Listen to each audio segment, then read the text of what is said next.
Chowmein বানাবো আর চাউমিনটা সিদ্ধ করে নিয়েছি। এবার কড়াই তেল দিচ্ছি। আগে চাউমিনটা সিদ্ধ করেছিলাম বন্ধু, সিদ্ধ করে ঠান্ডা জল দিয়ে জল ঝরিয়ে রেখেছি। এবার কড়াই তেল দিয়ে দিলাম। এবার চাউমিনে আলু দিয়ে দিচ্ছি।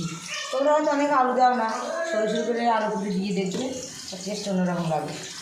আলুগুলো হালকা ভাজা হয়ে গেছে, এবার পেঁয়াজ লঙ্কা দিয়ে দেবো। পেঁয়াজগুলো ভাজা ভাজা হয়ে গিয়েছে।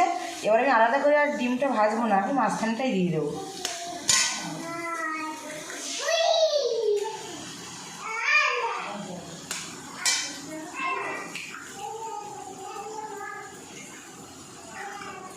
ডিম দিয়ে ভালো করে ভাজা করে নেব, তারপর চাউমিন দিয়ে দেবো। আলু ডিম পেঁয়াজগুলো ভালোভাবে ভাজা হয়ে গেছে, এবার চাউমিনটা ঢেলে দেবো। বন্ধুরা, চাউমিন প্রায় হয়ে গেছে।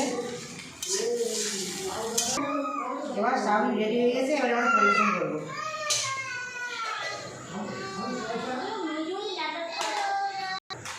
এবার চাউমিন খাবো, সব কিছু রেডি, সস দিয়ে দেবো।